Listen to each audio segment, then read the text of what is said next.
KLCA Varapuzha അതിരൂപതാ സമിതിയുടെ നേതൃത്വത്തിൽ പെരിയാറിലെ മത്സ്യക്കുരുതിക്ക് കാരണക്കാരായവർക്കെതിരെ കർശന നടപടി സ്വീകരിക്കണമെന്നാവശ്യപ്പെട്ട് ഏലൂർ മലിനീകരണ നിയന്ത്രണ ബോർഡ് ഓഫീസിന് മുന്നിൽ പ്രതിഷേധ സമരം സംഘടിപ്പിച്ചു.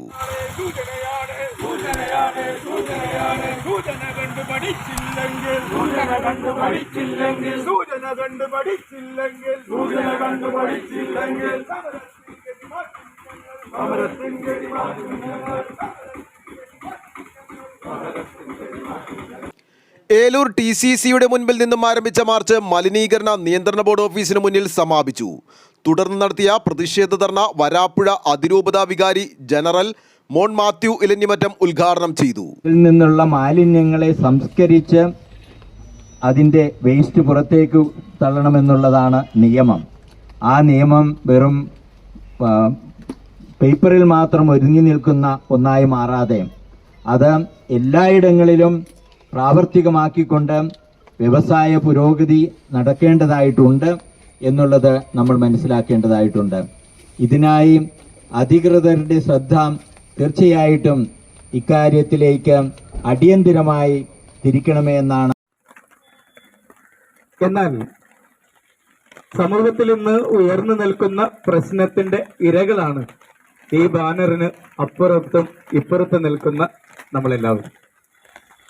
പിന്നെ എന്തുകൊണ്ട് ഇതിങ്ങനെ തടയപ്പെടുന്നു എന്ന് ചോദിച്ചാൽ അതിനുള്ള ഉത്തരം സംസ്ഥാന പ്രസിഡന്റ് സൂചനയായി നമുക്ക് നൽകി. നിയമപരമായി അതിരൂപതാ പ്രസിഡന്റ് CJ പോൾ അധ്യക്ഷത വഹിച്ചു. മത്സ്യക്കുരുതിക്ക് ഇരയായ മത്സ്യകർഷകർക്ക് ന്യായമായ നഷ്ടപരിഹാരം നൽകണമെന്നും ഇതിന് കാരണക്കാരായവർക്കെതിരെ ശക്തമായ നടപടികൾ സ്വീകരിക്കണമെന്നും മേലിൽ ഇത്തരം സംഭവങ്ങൾ ആവർത്തിക്കാതിരിക്കാനുള്ള സത്വര ശ്രദ്ധ ഉണ്ടാകണമെന്നും ആവശ്യപ്പെട്ടുകൊണ്ട് മലിനീകരണ നിയന്ത്രണ ബോർഡ് പരിസ്ഥിതി എഞ്ചിനീയർക്ക് നിവേദനവും നൽകി. KRLCC vice president Joseph Jude, KLCA സംസ്ഥാന president advocate Sherry J Thomas, general secretary Biju Josy, അതിരൂപത ഡയറക്ടർ ഫാദർ മാർട്ടിൻ തൈപ്പറമ്പിൽ, അതിരൂപത ജനറൽ സെക്രട്ടറി റോയ് പാളയത്തിൽ, വരാപ്പുഴ അതിരൂപത save Periyar action council chairman father Sebastian Moonnukoottungal, aqua farmers Ernakulam ജില്ലാ സെക്രട്ടറി സ്വപ്നലാൽ, അതിരൂപത ഭാരവാഹികളായ filly Kanappally, Basil Mukkath, NJ Paulose, Mary George, MN Joseph, Vince Perincherry, Kalamassery മേഖലാ president Johnson എന്നിവർ സംസാരിച്ചു. News desk Kalamassery.